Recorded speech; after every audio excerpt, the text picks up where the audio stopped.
परम आदरणीय मित्रों, सादर नमस्कार। डिजाइन योर डेस्टिनी में एक बार फिर से आपका स्वागत है। मैं एक बार फिर से आपके सामने आपकी सेवा में हाजिर हूँ।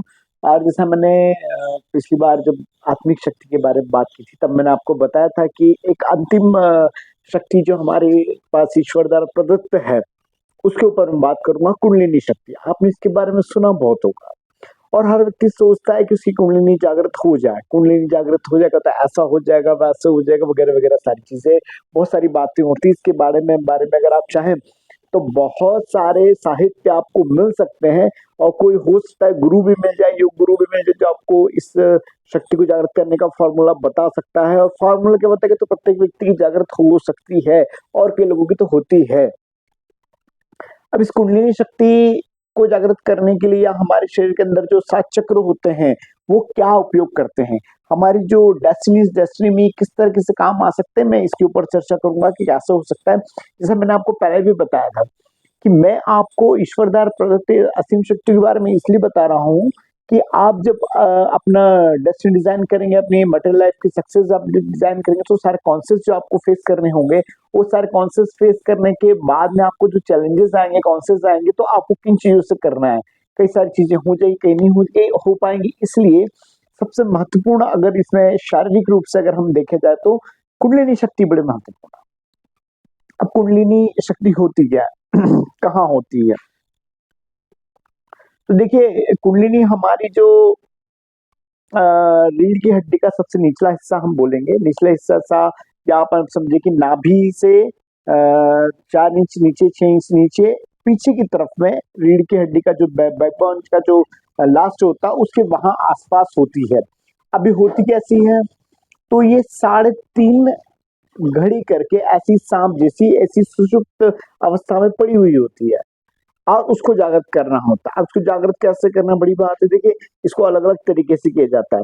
अब क्या होता है कि बताने वाले कैसे बताते हैं अलग बात है। जैसे हम गणपति जी की पूजा करते हैं, गणपति जी की पूजा इसलिए भी की जाती है कि आपकी कुंडलिनी जागृत हो जाए, क्योंकि जो कुंडलिनी है उसके स्वामी गणपति जी हैं। आपने देखा होगा गणपति जी का आजकल तो फोटो, खैर जब भी बताया जाता है चूहे के ऊपर लड्डू खाते हुए बताया जाता है, लेकिन अगर आपने कभी गणपति जी की खड़ी कोई चित्र देखा होगा, खड़ा कोई चित्र देखा होगा, तो आपने देखा होगा उनकी कमर के ऊपर एक सांप बंधा हुआ रहता है।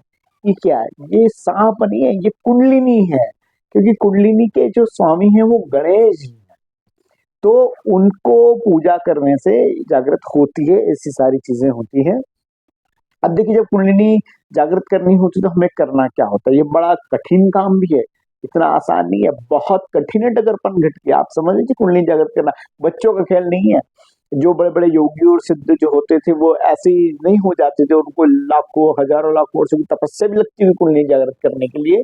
और कई लोगों तो पूरा जन्म लग जाता है, हो भी पाती, नहीं भी हो पाती है, कई लोगों की बहुत जल्दी भी हो जाती है। अब देखिए, कुंडलिनी के पहले हम समझना चालू करते हैं, हमारी कुंडलिनी शक्ति के पहले 7 चक्र की कुंडलिनी जागृत करने के लिए हमें 7 चक्र जागृत करना होते हैं। हमारे शरीर का पहला चक्र होता है मूलाधार चक्र। ये मूलाधार चक्र जो होता है, ये मंगल ग्रह को प्रभावित करता है। मूलाधार कहाँ होता है, हमारा जो गुदाद्वार होता है और हमारा जो रिप्रोडक्टिव ऑर्गन जो होता है, उन दोनों की बीच की जगह होती है, वहां मूलाधार होता है। इसको जागृत करना पड़ता है। अगर इसको आप जागृत करते तो आपकी जो ऊर्जा है वो ऊपर की ओर जाती है, ठीक है। और जब ऊपर की ओर जाती है, मूलाधार जागृत होता है। इस मूलाधार का सबसे बड़ा फायदा है, मंगल होता है, आपके अंदर साहस देता है, आपके अंदर भय को समाप्त करता है। दूसरी बड़ी चीज, अगर आपका मूलाधार जागृत है, आपको धन की कमी नहीं रहेगी। अगर आपके पास कभी भी पैसों की कमी हो, तो मैं इसको किसी भी एंगल से आप समझ लीजिए, ज्योतिष एंगल से समझ लीजिए, वॉटेवर जो आपको सुनो, लेकिन अगर आपको मूलाधार जागृत है, आपका धन की कभी कभी नहीं होगी। दूसरा, उससे ऊपर जब हम जाते हैं तो नाभि और हमारे रिप्रोडक्टिव ऑर्गन के बीच में जो प्लस होता है, वहां पर स्वादिष्ठान चक्र होता है। इस स्वादिष्ठान चक्र जो होता है, यह हमारी काम क्रिया को भी प्रभावित करता है। हमारे अंदर जो क्या बोल सकते हैं कि काम भावना जो होती है, वो वहां से जागृत होती है, वहां से चलती है, वो भी हम उससे होता है। और इसका जो स्वामी होता है वो बुध होता है, ठीक है। बुध ग्रह को युवा ग्रह माना जाता है, राजकुमार माना जाता है ग्रहों में। इसलिए आदमी को राजकुमार रहना है बन करके, तो उस स्वादिष्ठान चक्र को जागृत करना चाहिए। तीसरा, इसके ऊपर जब हम जाते हैं तो नाभि चक्र, नाभि चक्र को मणिपुर चक्र बोला जाता है। इस मणिपुर चक्र का स्वामी बृहस्पति होता है। ये मणिपुर चक्र जो होता है ना, यहीं से आपका सारा सिस्टम चलता है। यहीं से सर आप देखिए, बच्चा जब पैदा होता है तो माँ की नाभि से उसकी नाभि जुड़ी होती है। सारी जितनी भी ऊर्जा बोले या जितना भी ये आहान खान पान होता है, वो सब नाड़ी की नाभि के माध्यम से आता है। इससे मणिपुर चक्र बहुत होता है। इस मणिपुर चक्र का स्वामी बृहस्पति होता है। उसके बाद जब हम ऊपर उठते हैं तो हृदय में आकर के अनाहत चक्र होता है। ये अनाहत चक्र जो हृदय के पास अनाहत चक्र होता है, इसका स्वामी शुक्र होता है। अगर ये जागृत होता है तो आपको कूल, आप शांति, जो सामंजस्य और व्यवहारिकता आपकी अपने आप खिल के नजर आएगी। उसके बाद जब ऊपर उठते तो गले में ये जो होता है हमारा, या कंठ के पास जो होता है, इसके पीछे जो होता है विशुद्ध चक्र होता है। इस विशुद्ध चक्र का स्वामी शनि है। इस विशुद्ध चक्र का स्वामी शनि होता है। उसके बाद जब हम यहाँ आते तो दोनों ये बाहों के बीच में कपाल जो हमारा, तो कपाल का ही क्षेत्र होता है, इसको आज्ञा चक्र बोलते हैं। यह आज्ञा चक्र होता है। उसके बाद जब ये यहाँ का जो सिर जो होता है, इसमें सहस्त्रार चक्र होता है। यहाँ पर ये छोटे छोटे से हजार हजार होते हैं। मैं आपको एक्सप्लेन करना चाहूंगा। आपने भगवान बुद्ध का फोटो कई बार देखा होगा, अगर उनकी प्रतिमा भी देखी हो तो आपने देखा होगा कि उनके यहाँ पर ऐसे राउंड राउंड राउंड करके बालों जैसे डिजाइन दिखती है। बेसिकली वो बालों की डिजाइन नहीं है। लोग समझते हैं कि बाल होंगे, बाल नहीं है। वो जो सहस्त्रार चक्र हैं अलग अलग, उन चक्रों को आइडेंटिफाई करने के लिए, उसको प्रेजेंटेशन करने के लिए ऐसा बनाया जाता है, क्योंकि उनके चक्र जागृत थे, सहस्त्रार चक्र जागृत थे। और इसको कपाल रंध्र बोल सकते हैं। और उसका जो हमारा चोटी वाला हिस्सा होता है, यह चोटी वाला हिस्सा होता है, इसको ब्रह्म रंध्र बोला जाता है। और व्यक्ति की जो प्राण होते हैं, जो पिछली बार मैंने प्राण ऊर्जा की बात की, जो प्राण होते आते भी हैं इससे और जाते भी हैं इससे। इसलिए हमारे अंतिम संस्कार में कपाल क्रिया करके क्रिया की जाती है कि खैर व्यक्ति का प्राण जब निकल जाते हैं तो उसमें से प्राण यहीं से निकलते हैं, सारी चीजें हो जाती हैं। और ब्रह्मरंध्र से उसका जन्म भी, आत्मा भी आती है, आत्मा जाती भी है। दूसरी विषय की जब व्यक्ति की मृत्यु होती है, तो मृत्यु होती तो आप देखिए कि अलग अलग तरीके से किसी का मुंह खुला रह जाता है, किसी का क्या खुला रहता है। ये चक्रों के हिसाब से जिसकी आत्मा, जिसके प्राण या जिसकी जीवन जिस चक्र पे जाकर अटक जाता है, उसके प्राण वहां से निकलते हैं। ज्यादातर लोगों के जो प्राण है वो स्वादिष्ठान चक्र से निकलते, क्योंकि वो जो आपका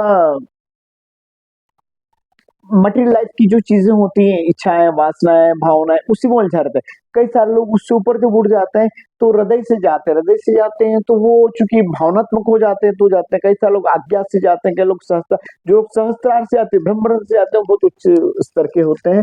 अब देखिए इन चक्रों को जागृत करने के लिए जब बात की जाती है तो ये ध्यान से होते हैं, अलग अलग मंत्रों से भी होते हैं, ग्रहों के प्रभाव से भी होते हैं, ग्रहों की पूजा पाठ से भी होता है। अलग अलग लोगों ने इसका अलग अलग अलग तरीके से बताया है। और इसके बारे में सबसे ज्यादा अगर चक्रों को जागृत करने के लिए अगर किसी ने बहुत सिंपली, मतलब मटेरियल लैंग्वेज में अगर बोलने समझाने की कोशिश की तो ओशो ने की। ओशो ने बहुत बड़ी बात की थी। और ओशो का एक ग्रंथ अगर पढ़ेंगे तो मैंने भी पढ़ा, मैंने समझने की कोशिश की कहना क्या चाहता है। उनका एक किताब उनके संभोग से समाधि की ओर। जनरली लोगों को लगता है कि ओशो संभोग से समाधि की ओर बात करते हैं मतलब सेक्स गुरु है, जबकि ऐसा बिल्कुल नहीं है। उन्होंने उस पूरी पुस्तक में आप पढ़ेंगे तो उन्होंने सिर्फ ये बताया है कि आपको संभोग से समाधि की ओर कैसे जा सकता है। और ये कैसे जाया जा सकता है, ये सिर्फ आप अपने साथ चक्रों कुंडलिनी जागृत के माध्यम से जा सकते हैं। उन्होंने एक्सप्लेन किया, पर लोग इसको पढ़ते नहीं, उन्हें लगता है कि अरे ये तो बड़ी अच्छी बात करते हैं, कोई आदमी से ऊपर उठता नहीं है।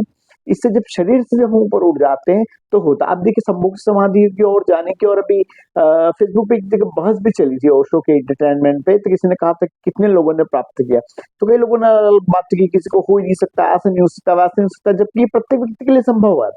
कैसे संभव कि हमारा जो मूलाधार से लगा करके यहाँ तक जो हमारे चक्र आते हैं, चक्रों के जो हमारी रीढ़ की हड्डी होती है उसमें बीच में सुषुम्ना नाड़ी होती है, एक पिंगला होती है, एक पिंगला होती है और बीच में सुषुम्ना नाड़ी होती है। जब हम सिद्धासन पे बैठते हैं तो हमारे जो दोनों घुटने होते हैं, इन दोनों घुटनों पर प्रेशर पड़ता है।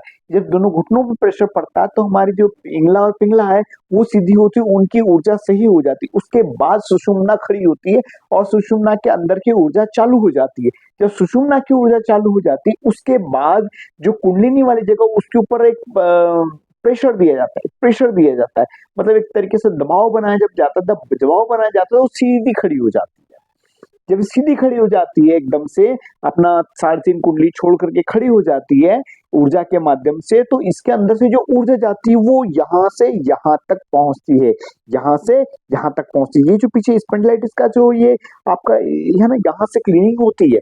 कई सारे योग के लोग जानते हैं, यहाँ से जितने भी आपके संस्कार होते हैं, जो आपको तकलीफें देते हैं, जो छापे संस्कार आपको रोकते हैं, आदतें संस्कार बन जाते हैं, उनको निकालने का स्थान यहाँ से होता है। धुआं बन के यहाँ से निकलता है। इसकी प्रैक्टिस कर सकते हैं। तो जो कुंडलिनी है, वो कुंडलिनी को जब हम मूलाधार से दबाव दे करके और प्रेशर दे करके जब ऊपर की ओर उठाते हैं तो यहाँ आती, जब यहाँ आती है तो ये सहस्त्रार चक्र को खोलती है। जब चक्र को खोलती है तो हमारा संपर्क जो कॉस्मिक एनर्जी है, जो नेचर की सबसे बड़ी एनर्जी, उसके साथ में हो जाता है। तो ये कैसे संभव है? ये उस समय संभव होता है जब हम संभोग करते हैं। ये उस समय संभव है, ये उसी समय संभव है, या तो आप उसमें जाए ना। लेकिन एक व्यक्ति मनुष्य जो होता है, गृहस्थ होता है, तो ये गृहस्थों के लिए सबसे बड़ा था। जो गृहस्थ नहीं है वो तो अपनी जो कुंडलिनियों की जागृत करके और सहस्त्रार चक्र को जागृत कर सकता है। लेकिन जो गृहस्थ आदमी को कैसे करेगा, तो ये उसके लिए संभोग से समाधि बताया गया। और कैसे किया जाता है कि जब भी आप, हालांकि डिजाइन योर डेस्टिनी में इसकी जरूरत तो नहीं है, पर मुझे पता है इसलिए मैं आपको बता रहा हूँ। मुझे लगता है शायद आपके कुछ काम आए, जानकारी समझ के सुन लीजिएगा कि जब हम इसको एक इंटरकोर्स के अंदर जाते हैं तो जो एक फाइनल डेस्टिनेशन जब उस इंटरकोर्स का आता है, तो उस समय अगर कुंडलिनी के ऊपर प्रेशर लगा करके और कुंडलिनी को पीछे की रीढ़ की हड्डी से यहाँ खिंचाए तो आप अपना सहस्त्रार चक्र जागृत कर सकते हैं। ये संभोग से समाधि है। और जो हमारा सत, रज और तम के अंदर जो तामसिक क्रियाएं होती है, जो तांत्रिक लोग करते हैं, और जो तामसिक लोग इस तरह की पूजा करते हैं, जिसको अलग अलग तरीके की पूजा बोला जाता है, उसका तरीका भी यही है, इसी तरीके के माध्यम से होता है। लेकिन इतना आसान भी ये होता नहीं है, क्योंकि लोग शारीरिक रूप से उलझ जाते हैं। जब व्यक्ति शारीरिक रूप से उलझ जाता है तो बड़ी तकलीफ होती है। अब देखिए, इसको जब हम जागृत कर लेते हैं, कुंडलिनी हमारी जागृत हो जाती है, हमारे शरीर के सारे चक्र जागृत हो जाते हैं, हमारे अंदर अदम्य साहस, अदम्य शक्ति और जो बहुमुखी हमारी प्रतिभा है वो हमारे सामने आती है। कई सारे लोगों को आपने देखा होगा, अरे यार तू गा भी लेता है, अच्छा बजा भी लेता है, बोल भी लेता है, अरे डांस भी कर लेता है, अच्छा पढ़ने में भी इतना अच्छा है, तो सब कुछ याद भी रहता है, यार गजब करती है, मल्टी टैलेंटेड आदमी। तो ये जो बात हम कितने, ये क्या होता है, हर व्यक्ति का अलग अलग चक्र जागृत हो जाते हैं और हो जाता है। उसका कई सारे लोगों को आपने देखा होगा कि आप जाते हैं तो उनको इंट्यूशन भी हो जाता है, और कई सारे लोगों को आपकी भूत भविष्य पता चल जाती है। ये भी कुंडलिनी शक्ति का कार्यक्रम है। मतलब ये कोई बाबागिरी नहीं है। ये जो बाबा लोग बने बैठे, ये सेवा साधना करते हैं और सेवा साधना करके अपनी कुंडलिनी को जागृत करने का प्रयास करते हैं, और प्रयास करते हैं तो उनकी कुंडली जागृत हो जाती है, उनको सब कुछ पता हो जाता है। अब इसमें एक चीज है कि जब आप शरीर में उलझ जाएंगे, तो शरीर में उलझ जाएंगे तो बड़ा मुश्किल हो जाता है। एक बड़ी चीज देखिए, जब हम अपने शरीर की सारी हड्डियों को एक बाई से पकड़ रखेंगे, तो मुझे लगता है 1-2 किलोमीटर तक लंबी लाइन लग जाएगी। इतनी सारी हड्डियां शरीर के अंदर होती है। और मैंने पहले ही बता दिया कि हमारे शरीर में इतनी नाड़ियां होती है कि नाड़ियों को खोल के उनकी गठान बांध के रस्सी बनाई जाए तो पृथ्वी को लपेटा जा सकता है। इतनी सारी नाड़ियां हमारे शरीर में। तो हमारी जो कुंडलिनी होती है, उसके आसपास ऐसा एक, जैसे मकड़ी का जाला होता है, राउंड राउंड करके अपन समझ लेते हैं, ऐसे पूरा जो नाड़ियां, उन नाड़ियों का जो जाला है, छज्जा है, एक पंच बोले, वो हमारी कुंडलिनी के पास होता है, जो पूरे शरीर को संचालित करता है। और कुंडली को संचालित, पूरे शरीर को संचालित करने के बाद, शरीर को आज्ञा देने के बाद, हृदय को आज्ञा देने के बाद, हृदय से मस्तिष्क में जो रक्त पहुंचता है उसको आज्ञा देने के बाद, हमारा जो ये कुंडलिनी का जो सिस्टम है ये चलता रहता है और काम उससे होता रहता है। बहुत सारी चीजें होती है, आपके लिए बड़ी शक्ति है। अब देखिए, ये शरीर के सारे चक्र जागृत होने से होता क्या है, हमें डेस्टिनी डिजाइन में कैसे सपोर्ट करेगा। तो देखिए, मैं आपको बताता हूँ कि अगर आपने साइंस सुना हो या विज्ञान, या आपने धर्म की बात सुनी हो, अध्यात्म की बात सुनी हो, तो हम भगवान श्री कृष्ण की बात करते हैं तो कहते हैं भगवान श्री कृष्ण 16 कलाओं के स्वामी। ये भगवान राम, अब भगवान कृष्ण के जो था, भगवान राम मर्यादा पुरुषोत्तम थे, लेकिन भगवान कृष्ण पूर्ण पुरुषोत्तम कहलाए। भगवान राम मर्यादा पुरुषोत्तम, भगवान कृष्ण पूर्ण पुरुषोत्तम कहलाए। पुरुषों में उत्तम वाली बात जब आती है तो जो 16 कलाएं होती है, 16 कलाएं कैसे, चंद्रमा की 16 कलाएं होती है, साइंटिफिक बात है। 16 कलाएं आप देखिए, 16 दिन बाद अमावस्या आती है, 16 दिन बाद पूर्णिमा आती है, तो 16 कलाएं प्रत्येक व्यक्ति में होती है। आपके अंदर भी श्री कृष्ण है, आप भी स्वयं श्री कृष्ण हो सकते हैं। तो कैसे हो सकते हैं, तो आपको मैं बता दूं आपके अंदर कितनी कला है। आप देखिए, जो पशु होते हैं, पक्षी होते हैं और आपका पेड़ पौधे होते हैं, ये 5 से 6 कलाओं के होते हैं। और पशु में सबसे ज्यादा कला होती है हाथी के अंदर।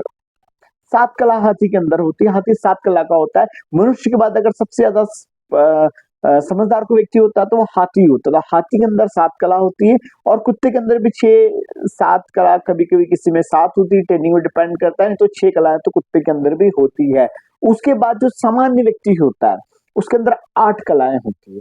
जो विशेष प्रतिभाशाली होता है, जिसके अंदर कुछ टैलेंट है, कुछ अच्छी चीज है, वो 8 या 9 कला का होता है।